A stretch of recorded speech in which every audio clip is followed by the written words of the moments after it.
الحمد لله رب العالمين، والصلاة والسلام على رسوله سيدنا ونبينا محمد وعلى آله وأصحابه وأتباعه وبارك وسلم تسليما كثيرا كثيرا. أما بعد، فأعوذ بالله من الشيطان الرجيم. بسم الله الرحمن الرحيم. ومن أحسن قولا ممن دعا إلى الله وعمل صالحا وقال إنني من المسلمين. وقال تعالى: ولتكن منكم أمة يدعون إلى الخير ويأمرون بالمعروف وينهون عن المنكر وأولئك هم المفلحون. صدق الله العظيم. میرے دوستوں، بھائیوں، بزرگوں،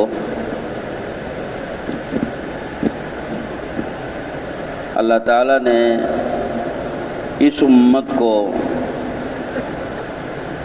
ایک عظیم کام دے کر دنیا میں بھیجا ہے. اس امت کے ذمہ اللہ نے ایک بڑا کام دیا ہے، بڑا عظیم کام دیا ہے، اور اس عظیم کام کو دے کر اللہ پاک نے اس امت کو دنیا میں بھیجا ہے. اگر یہ امت اس کام کو انجام دے گی تو پھر اس امت کے لیے فضائل ہیں، فضائل بھی ہیں، درجات بھی ہیں، مقام اور مرتبہ بھی ہے، اور پھر اللہ کے بڑے بڑے وعدے بھی ہیں. اس امت کے لیے فضائل کیا ہے؟ اس امت کے لیے فضائل یہ بتائے گئے کہ اس امت کی نیکیوں کا اجر دوسری امتوں سے زیادہ ہوگا. دوسری امتیں 1000 سال 1500 سال کی عمر پاتی تھی، اور ان کو 1000 سال عبادت کرنے پر بڑا ثواب ملتا تھا. 1000 سال عبادت، 1500 سال عبادت، تو لمبی عمریں ہیں اور لمبی زندگی، نیک عمل کرنے کا موقع مل رہا ہے، تو اسی حساب سے ان کا اجر بھی زیادہ ہوتا تھا. حضور اکرم صلی اللہ علیہ وسلم کی برکت سے اس امت کو عمر تو اتنی نہیں ملی، جیسا کہ آپ نے فرمایا کہ اعمار امتی بین 60 و 70 یا بین 70 و 60، کہ اس امت کی عمریں تھوڑی ہیں، 60-70 سال، 80 سال. چند ہی لوگ ہوتے ہیں جو 100 سال جیتے ہیں. لیکن اب تھوڑی عمر پانے کی وجہ سے تھوڑے ہی دن نیک اعمال کرنے کا موقع ملتا ہے. 15 سال تو بالغ ہونے کے ہوتے ہیں، اور 15 سال کے بعد جوانی شروع ہوتی ہے، اور پھر 60 سال میں عمر ختم ہو گئی تو 45 سال ملے، اور 45 سال میں آدمی کتنا کما لے گا؟ پچھلی امتیں 1000 سال میں جو کماتی تھی، وہ اس امت کے لوگ 45 سال میں کتنا کما لیں گے؟ تو حضور صلی اللہ علیہ وسلم کو اس کا بڑا رنج تھا، بڑا غم تھا، اور آپ کو فکر بھی تھا کہ میری امت کی عمریں تھوڑی سی، عمل بھی تھوڑا کریں گے، اور ثواب بھی اگر تھوڑا ملا تو پچھلی امتیں دوسری امتوں سے پیچھے رہ جائیں گی. قیامت میں اٹھیں گی دوسری امتیں، بڑی بڑی لمبی عمروں کے لمبے اعمال لے کے اٹھیں گے، تو کہیں ایسا نہ ہو کہ میری امت پیچھے رہ جائے. تو اللہ تعالیٰ نے حضور صلی اللہ علیہ وسلم کے اس فکر کو دور فرمایا، اور فرمایا کہ آپ کی امت کا ہم اجر بڑھا دیں گے. آپ کی امت جو عمل کرے گی، ہر عمل کی ویلیو بڑھ جائے گی. تو اللہ نے اس امت کے اعمال کی ویلیو بڑھایا. جیسے مکانات ہوتے ہیں، بڑا مکان، بڑی آدھے ایکڑ پر پھیلی ہوئی ایک زمین ہے، دیہاتوں میں رہتی ہے، اور 30-40 کی چھوٹی سی سائٹ شہر میں ہوتی ہے. اب وہ آدھے ایکڑ پر، 1 ایکڑ پر پھیلی ہوئی دیہات کی زمین کی جو ویلیو ہوگی، شہر کی 30-40 کی ایک سائٹ کی ویلیو اس سے زیادہ ہوتی ہے. ہوتی نہیں ہوتی؟ دنیا میں یہ مثال ہے. تو اللہ نے حضور صلی اللہ علیہ وسلم کی امت کے اعمال تھوڑے رہنے کے باوجود ویلیو بڑھا دی اس کی۔ من جاء بالحسنۃ فلہ عشر امثالھا، ایک ویلیو یہ بڑھی، ایک نیکی کرو گے 10 گنا زیادہ ثواب دیں گے، ویلیو بڑھائی، اور پھر اور بھی بڑھائی ویلیو۔ ہاں، مثل الذین ينفقون فی سبیل اللہ کمثل حبۃ انبتت 7 سنابل فی کل سنبلۃ 100 حبۃ۔ اللہ کی راہ میں مال خرچ کرنے والوں کی مثال ایسی ہے جیسے کوئی ایک دانہ ایک کسان زمین میں بوئے گا، اس ایک دانے پہ ایک پودا اگے گا اور اس ایک پودے میں 7 بالیاں نکلیں گی، ہر بالی ڈالی میں 100 دانے ہوں گے، تو ایک دانے کے کتنے دانے بنیں گے؟ 700 دانے بنیں گے۔ یہ حضور اللہ نے مثال دی قرآن میں کہ اللہ کی راہ میں 1 روپیہ خرچ کرنے والے کی مثال ایسی۔ تو یہ مثال دینے کا مطلب یہ کہ اللہ کی راہ میں یہ امت 1 روپیہ خرچ کرے گی، 700 روپے خرچ کرنے کا ثواب دیں گے، ویلیو بڑھ گئی ہے کہ نہیں؟ اور پھر حدیثوں میں اس سے زیادہ ویلیو آئی ہے، 7 لاکھ کی بھی بتائی گئی قیمت۔ اس امت کے اعمال کی قیمت کو اللہ نے بڑھایا، 7 لاکھ تک پہنچایا۔ اور قرآن مجید میں تو اللہ نے حساب و کتاب بھی ختم کر کے کہہ دیا کہ واللہ یضاعف لمن یشاء، اللہ تو بڑھا چڑھا کے دیں گے، جس کو چاہتے ہیں بڑھا چڑھا کے دیں گے۔ اور ایک جگہ فرمایا بغیر حساب کتاب کے دیں گے، حساب کتاب ختم، بغیر حساب کتاب کے۔ ایک آدمی ایک عمل کر کے جاتا ہے دنیا میں، اور ایک ہی بار کیا ہے اس نے زندگی میں ایک عمل، اور اس کا ثواب کا قیامت تک اللہ فرشتوں سے لکھواتے رہتے ہیں، قیامت تک لکھ رہا ہے۔ عمل کیا ایک بار، ثواب مل رہا ہے کب تک؟ قیامت تک، ہے نا؟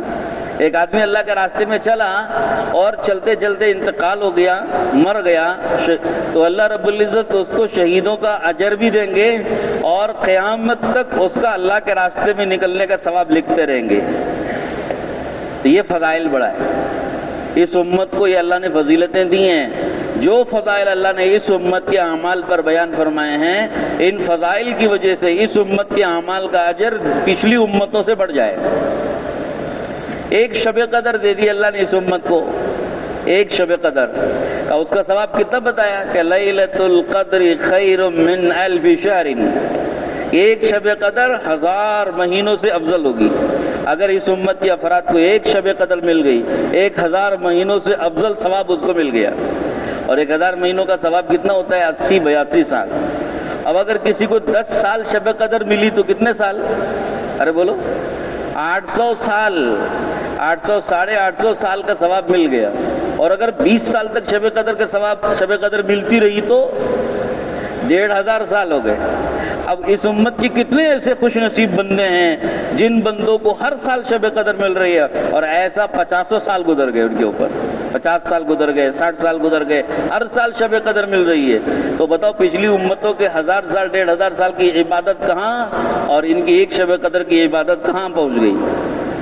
یہ اللہ نے اس امت کے ثواب کو بڑھا چڑھا کے پیش کیا تاکہ اس امت کے فضائل پوری انسانیت کے سامنے اور پوری امتوں کے سامنے اور 1.25 لاکھ نبیوں کی 1.25 لاکھ امتوں کے سامنے اس امت کے فضائل کھل کے قیامت میں سامنے آ جائے۔ اور اس نبی کو اللہ پاک اس کے ذریعے سے خوش کر دیا اللہ نے، اور اللہ نے وعدہ کیا نبی کو کہ ہم آپ کو اتنا دیں گے کہ آپ خوش ہو جائیں گے۔ تو حضور پاک صلی اللہ علیہ وسلم کی اس امت کے ایک تو اللہ نے اعمال کی قیمت بڑھائی، اور پھر میرے دوستو مقام فرمایا کہ کنتم خیر امت، تم ساری امتوں میں سب سے بہترین امت ہو، کہ سب سے بہترین امت تم ہو۔ اب ساری امتیں، ایک 1.25 لاکھ نبیوں کی 1.25 لاکھ امتیں قیامت پہ کھڑی ہوں گی، اور اللہ کی نگاہ میں یہ امت ساری امتوں سے افضل بنے گی۔ آخری میں آئی، ساری امتیں پہلے آئیں اور یہ امت آخر میں آئی، اور آخر میں آنے والی امت سب سے آگے بڑھ گئی۔ حضور فرماتے کہ قیامت میں 120 صفیں لگتی ہیں میدان محشر میں، جو لوگ کھڑے ہوں گے اللہ کے سامنے میدان محشر میں، جو امتیں کھڑی ہوں گی ساری انسانیت، 120 صفیں ہوتی ہیں، ان کی صفیں لگتی ہیں۔ ایک صف میں کتنے آدمی ہوں گے؟ اب آپ کی یہ جامع مسجد ہے، اس کنارے سے اس کنارے تک ایک صف میں کتنے آدمی کھڑتے ہیں؟ 200، ہاں 100 150 چلو 200 آدمی لے لو، یہاں سے یہاں تک 200 ہو گئے، اور اگر 10 صفیں ہوں گی تو کتنے ہو گئے؟ 2000 ہو گئے۔ 20 صفیں ہوئی تو کتنے ہو گئے؟ بولو 4000 ہو گئے۔ حساب اسی طرح لگاتے چلو۔ اب ساری انسانیت آدم علیہ السلام سے لے کے قیامت تک آنے والے آخری انسان تک سارے انسانوں کی 120 صفیں ہو جائیں گی۔ تو ایک ایک صف میں کتنے لوگ ہوتے ہوں گے؟ حساب لگاؤ، کوئی حساب کتاب نہیں ہمارے پاس، اتنی لمبی لمبی صفیں اور 120 صفیں۔ تو حضور نے فرمایا 120 میں سے 80 صفیں صرف اس امت محمدیہ کی ہوگی۔ کیا مقام ہے، کثرت بھی اس امت کی، 1.25 لاکھ نبیوں کی 1.25 لاکھ امتیں 40 صفوں میں پوری ہو جائیں گی، اور ایک نبی کی ایک امت 80 صفوں میں پوری ہوگی۔ تو قیامت میں حضور انی مکاثر بکم الامم، دوسری امتوں کے مقابلے میں میری امت کی کثرت پر قیامت میں مجھے خوشی ہوگی، اور میں فخر کروں گا کہ دیکھو میری امت کتنی زیادہ ہے۔ تو امت کی کثرت بھی ہے تعداد میں، اور اعمال کا ثواب بھی زیادہ، وزن بھی زیادہ، ویلیو بھی زیادہ۔ اللہ نے کتنا بڑھایا اس امت کو، اس امت کو کتنا بڑھایا۔ ہاں تو میرے دوستو، کیوں اس امت کی فضیلت کیوں ہے اور اس امت کا مقام کیوں ہے؟ مولانا یوسف صاحب رحمۃ اللہ علیہ کے بارے میں ہم نے سنا، میاں جی سے فرمایا کرتے تھے یہ جو مقام اس امت کو ملا ہے، یہ مقام اس امت کو دیے ہوئے کام کی وجہ سے ہے۔ کس وجہ سے ہے؟ کام کی وجہ سے مقام ہے۔ اگر کام کرے گی تو مقام ملا، کام نہیں کرے گی تو مقام سے گر جائے گی امت۔ یہ پنکھا اوپر لگا ہوا ہے اور اوپر سے ہوا دے رہا ہے، تو اس کو مقام کون سا دیا؟ اوپر کا دیا، کیونکہ یہ ہوا دیتا ہے، چل رہا ہے، ہوا دے رہا ہے۔ جس دن سے یہ پنکھا آپ کو ہوا دینا بند کر دے گا، آپ اس پنکھے کو اس مقام پر رکھیں گے، اس مقام سے اتار دیں گے۔ اگر وہ صحیح ہوتا ہے تو ٹھیک ہے، نہیں صحیح ہوتا تو کباڑے میں ڈال دیں گے، اسکریپ میں چلا گیا۔ مقام کہاں گر گیا اس کا؟ اسکریپ میں۔ جو پنکھا آپ کی دیوار کی زینت تھا اور چھت کی زینت تھا، آج وہ کباڑے میں چلا گیا، اسکریپ میں، کیونکہ کام کرنا بند کر دیا۔ ایک معمولی پنکھا اور ایک لائٹ اور دنیا کے کوئی بھی سامان جب اپنا کام کرنا چھوڑ دیتا ہے تو آپ اس کو وہ مقام نہیں دیتے جو پہلے دیے تھے۔ تو یہ امت محمدیہ بھی جو کام اللہ نے اس کو دیا ہے، اگر یہ کام کرے گی تو اسے وہ مقام ملے گا، اور اگر یہ کام نہیں کرے گی تو اللہ اس کا یہ مقام چھین لیتے ہیں۔ اور مولانا یوسف صاحب رحمۃ اللہ علیہ فرماتے تھے دنیا کے باطل میں ہرگز طاقت نہیں ہے اس بات کی کہ اس امت کو گرا دے۔ باطل میں کوئی طاقت نہیں ہے۔ ارے باطل میں طاقت کیا ہے؟ باطل کے نہ پر ہیں، نہ باطل میں قوت ہے، نہ باطل کے ساتھ اللہ کی مدد ہے، نہ اللہ کی نصرت کے اس کے ساتھ وعدے ہیں، اور نہ باطل کے اندر یقین ہے، اور نہ باطل کے اندر بقا ہے۔ اس کے اندر تو زوال ہی زوال ہے، اور اس کے ساتھ اللہ کی مدد بھی نہیں ہے، اللہ کی نصرت کے وعدے بھی نہیں ہیں، فرشتے اس کے ساتھ نہیں ہیں، اور دنیا کی بہت سی مخلوقات کی تائید اس کو حاصل نہیں ہے۔ ایسا بے طاقت اور کمزور باطل یہ امت جو حق پر ہے، حق پر رہنے والی امت کو کیسے گرا دے گا؟ بولو گرا سکے گا؟ باطل میں کوئی طاقت نہیں ہے حق کو گرانے کی۔ ہاں تو حضرت فرماتے تھے مولانا یوسف صاحب رحمۃ اللہ علیہ، ہم نے سنا کہ یہ جو امت گرتی ہے وہ خود اپنا کام چھوڑ کے گرتی ہے، باطل نہیں گراتا اس کو۔ کون گراتا ہے؟ خود امت گرتی ہے۔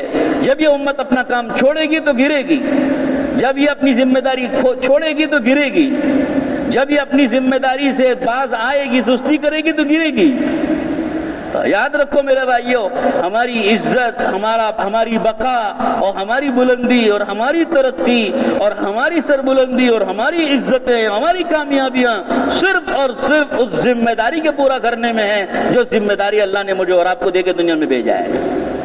اگر ہم اور آپ اس ذمہ داری کو پورا کرتے ہیں، اخلاص سے کرتے ہیں، اصولوں کے ساتھ کرتے ہیں، مشورے کے تابع ہو کے کرتے ہیں، قربانیوں سے کرتے ہیں، مجاہدے سے کرتے ہیں، اور اپنے کاموں پر دین کے کام کو ترجیح دے کے کرتے ہیں، اور اپنے کاموں کو پیچھے ڈال کے، پسو پیش کر کے، آگے پیچھے کر کے دین کے کاموں کو اور دین کی ذمہ داریوں کو بڑی سمجھ کے کرتے ہیں، اللہ ان ذمہ داریوں کے ادا کرنے کی وجہ سے مقام دیتے ہیں۔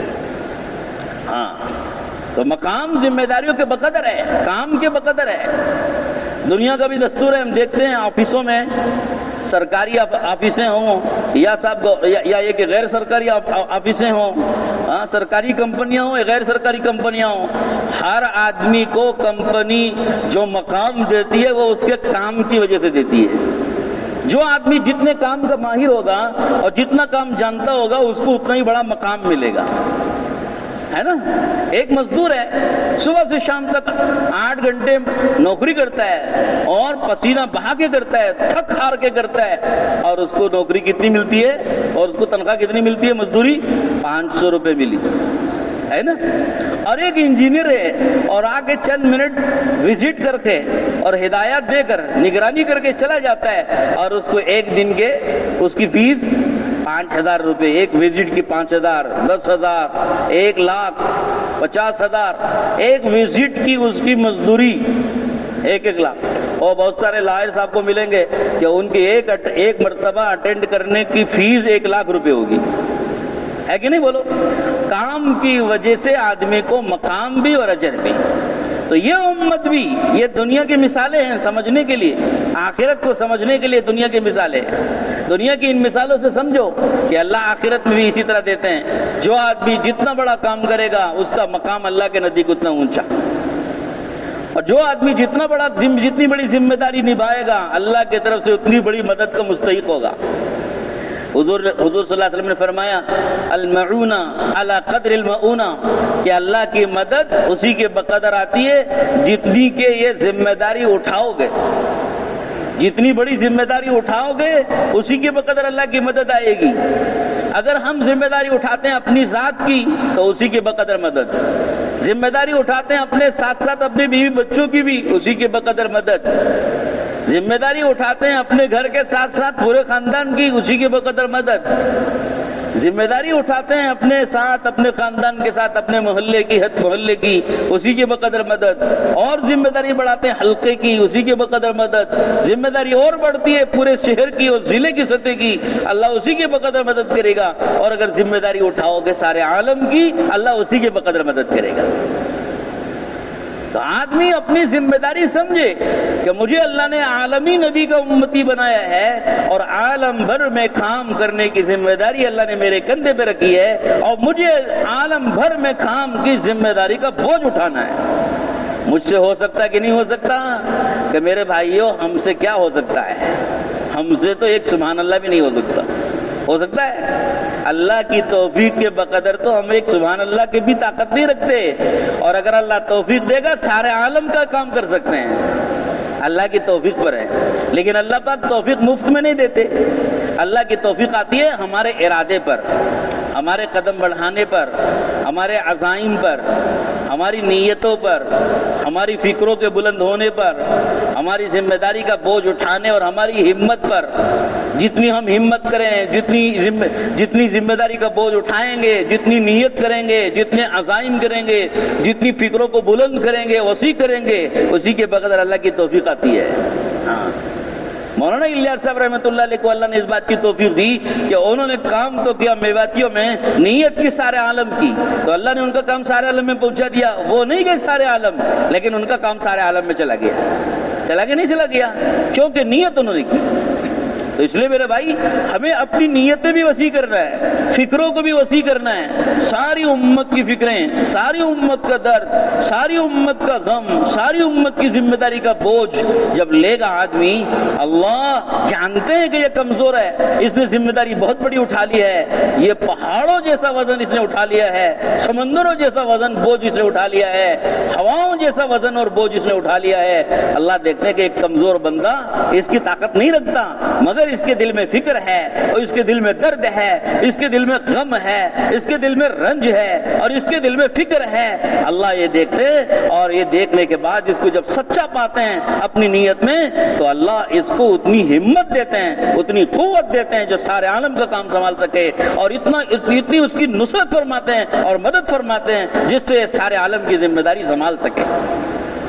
ہاں، یہ ہے میرے بھائی ہمت مردہ مدد خدا۔ آدمی ہمت کرے گا اور کام کو آگے بڑھائے گا اور ذمہ داری اٹھائے گا، اللہ کی مدد دیکھے گا۔ اور اللہ کی مدد پہلے سے نہیں آتی، وقت پر آتی ہے، یہ بات یاد رکھو۔ اللہ کی جو مدد آتی ہے نا وہ پہلے سے دکھا کے نہیں آتی، بلکہ آدمی کام پر قدم بڑھا دے گا، بر وقت اللہ کی مدد آتی ہے۔ اور کب آئے گی یہ نہیں ہم کہہ سکتے، لیکن آئے گی ضرور۔ اللہ کے وعدے سچے ہوتے ہیں، اللہ اپنے وعدوں میں جھوٹ نہیں ہے۔ یہ تو دنیا داروں کا مزاج ہوتا ہے کہ وعدے کر جاتے ہیں، بھول جاتے ہیں، خوش کرنے کے لیے وعدے کر دیتے ہیں، دینے ہونے کا ارادہ ہوتا نہیں، جیسے سیاست دانوں کا ہوتا ہے۔ دنیا میں بہت ساری حکومت چلانے والے بادشاہوں کا مزاج ہوتا ہے کہ لوگوں کو خوش کرنے کے لیے بہت ساری چیزیں سنا دیتے ہیں، بہت سارے وعدے کر دیتے ہیں، دینا ہونے کا ارادہ ہوتا ہی نہیں ان کا، دینے کا ارادہ ہوتا ہی نہیں ہے، اور اس لیے وہ کبھی دینے کی توفیق ہوتی بھی نہیں ہے۔ جب دینے کا ارادہ نہیں ہے، خوش کرنے کے لیے بولا ہے تو توفیق بھی نہیں ہوتی ہے۔ اللہ ایسے نہیں ہے کہ آپ کو صرف خوش کرنے کے لیے وعدے کر رہے ہوں۔ قرآن میں جتنے وعدے اللہ نے کیے سچے کیے ہیں، پورے ضرور کریں گے۔ اِنَّا لَنَنْصُرُ رُسُلَنَا وَالَّذِينَ آمَنُوا مَعَهُ فِي الْحَيَاةِ الدُّنْيَا وَيَوْمَ يَقُومُ الْأَشْهَادُ۔ اللہ نے فرمایا ہم ضرور مدد کریں گے ہمارے رسولوں کی بھی، اور جو رسولوں پر ایمان لا کے ان کے راستے پہ پڑ جاوے، ان کا کام کرنے لگے، ان کی جیسی فکریں لینے لگے اور ان جیسی ذمہ داریاں سنبھالنے لگے، ان کی بھی ہم مدد کریں گے۔ پھر دنیا فی الحیات الدنیا، دنیاوی زندگی میں بھی مدد کریں گے، یہ نہیں کہ صرف آخرت ہی میں کریں گے، یہاں بھی کریں گے۔ بیوی بچوں کے معاملات میں، کاروبار کے معاملے میں، گھر بار کے معاملے میں، اپنے ذاتی مسائل میں، گھریلو مسائل میں، ان میں بھی اللہ مدد کرتے ہیں۔ اور وہ یوم یقوم الاشہاد، قیامت کے دن بھی جس دن گواہیاں کھڑی ہوں گی اس دن بھی اللہ مدد کرے گا۔ اور اللہ کی ایسی مددیں آتی ہیں آدمی سوچ بھی نہیں سکتا کہ اللہ کی مدد کیسی آتی ہے۔ تو اس لیے میرے بھائی یقین ہمارا مضبوط ہو، اللہ کے وعدوں پر یقین، اور نبی پاک صلی اللہ علیہ وسلم نے جتنے وعدے بیان کیے، جتنے فضائل بیان کیے، اس پر بھی یقین آدمی کا جتنا مضبوط ہوتا ہے، آدمی اپنے یقین کے بقدر چلتا ہے کام میں۔ مولانا یوسف صاحب رحمۃ اللہ علیہ فرماتے تھے آدمی کو اس کا یقین چلاتا ہے۔ کیا چلاتا ہے؟ یقین آدمی کو چلاتا ہے۔ جس قدر یقین ہوگا کام پر کہ یہ کام نجات دلانے والا کام ہے، یہ کام حق ہے، اس کام پہ جو جان مال لگے گی وہ حق پر لگے گی، اس کام پر جو میرا وقت لگے گا وہ حق پر لگے گا، اور جو جان و مال وقت اس کام پہ میں لگا رہا ہوں اس کا مجھے بدلہ ملے گا، اس پر اللہ کی مدد مجھے ملے گی، اس پر اللہ کے وعدے میرے ساتھ پورے ہوں گے۔ اس یقین کے ساتھ جب آدمی چلتا ہے اللہ کی مدد اپنی کھلے آنکھوں دیکھے گا۔ بنی اسرائیل موسیٰ علیہ السلام کے ساتھ جب رہی اور موسیٰ علیہ السلام پر ایمان لائی، فرعون کی طرف سے حالات تھے۔ فرعون بادشاہ اور بڑے ملک والا، بڑی طاقت کا مالک، وہ خدائی کا دعویٰ کرنے والا، ایسی قوت و طاقت رکھنے والا۔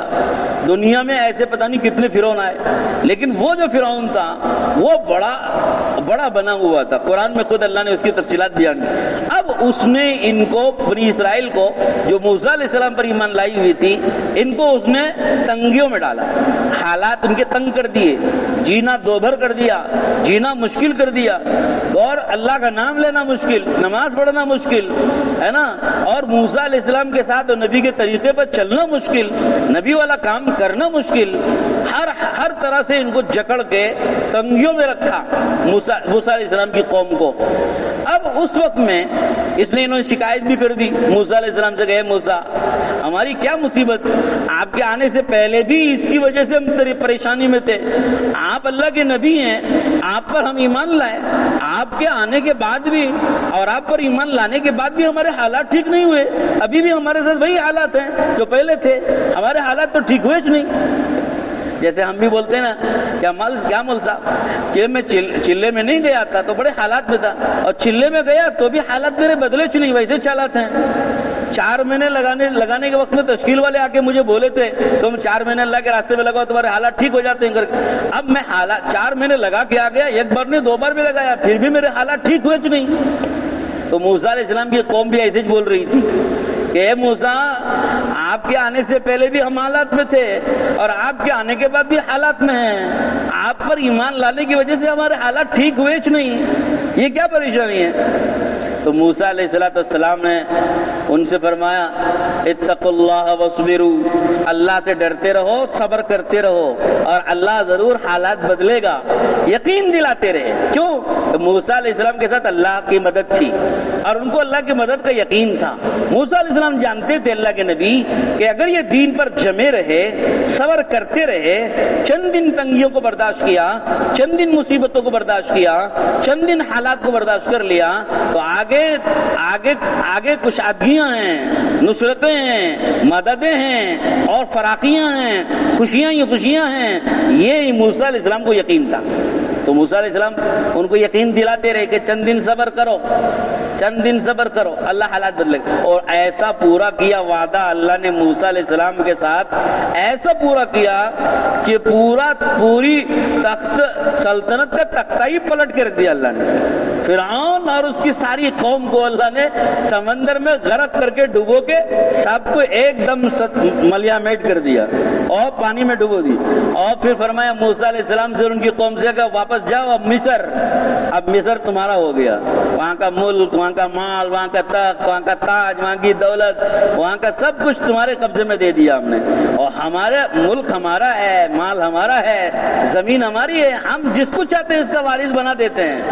اگر ایمان والے جمے رہے، ایمان پر، دین پر، دعوت پر، اپنی ذمہ داریوں پر اور اپنے کام پر اگر جمے رہے ایمان والے، تو جو وعدے اللہ نے بنی اسرائیل کے ساتھ پورے کیے ہیں وہ وعدے اللہ اس امت کے ساتھ بھی ضرور پورا کرے گا۔ بولو انشاءاللہ، اللہ ضرور پورا کرے گا، بشرطے کہ ہمارے دل کا یقین کمزور نہیں ہونا، دل میں یقین مضبوط ہو، اللہ کے ذات پر یقین، اللہ کے وعدوں پر یقین، اللہ کے نبی کے وعدوں پر یقین ہو۔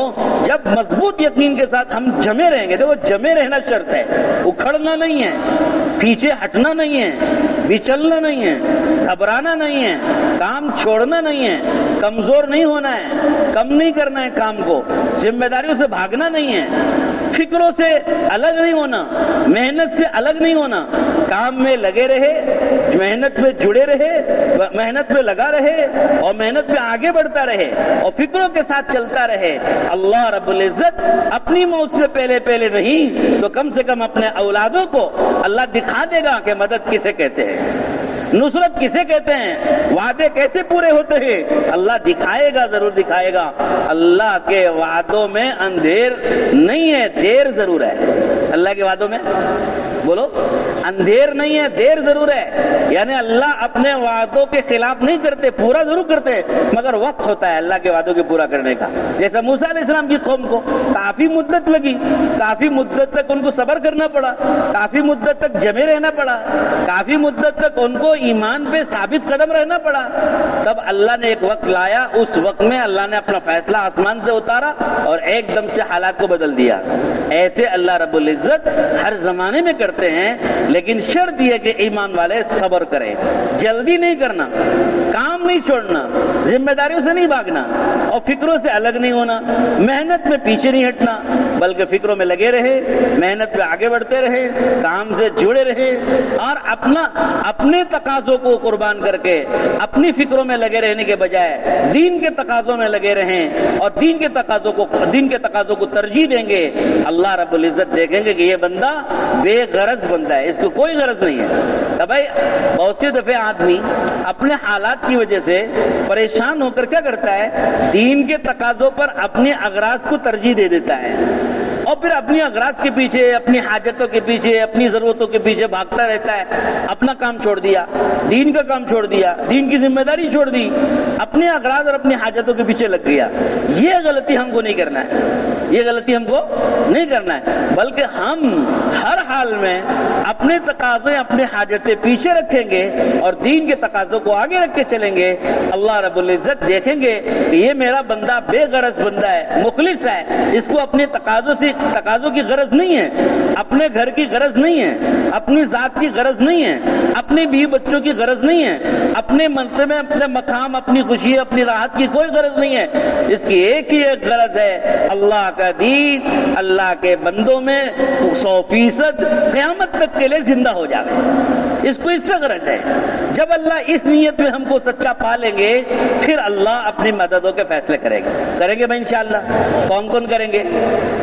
ہاں اپنی حاجتوں اپنی ضرورتوں سے بے غرض ہونا ہے کہ ہم کو اپنی حاجت، اپنا گھر، اپنا کاروبار، اپنے بیوی، اپنے بچے، میری روٹی، میری دکان، میرا مکان، میرا کپڑا، میرا دھندا، یہ سب غرض والی باتیں ہیں۔ ان غرض والی باتوں سے ذرا بے غرض ہو جانا ہے، اس کو ذرا پیچھے رکھ دینا ہے، ایک غرض اپنی بنانا ہے، سب کے سب مل کے ایک غرض اپنی غرض بنائیں۔ کیا غرض؟ اللہ کا کلمہ زندہ بلند ہو جائے، اللہ کا دین زندہ ہو جائے، پورے بندوں میں زندہ ہو جائے، پورا دین زندہ ہو جائے، قیامت تک کے لیے زندہ ہو جائے۔ کریں گے نیت انشاءاللہ؟ بولو پورا دین زندہ ہو جائے، بولو بولو پورا دین زندہ ہو، پوری امت میں زندہ ہو، قیامت تک زندہ ہو جائے۔ اس کی محنت کے لیے جو تقاضے آئیں گے ہم اس تقاضوں کے لیے تیار ہوں گے۔ کون کون تیار؟ ماشاءاللہ ماشاءاللہ، اللہ بہت قبول فرمائے۔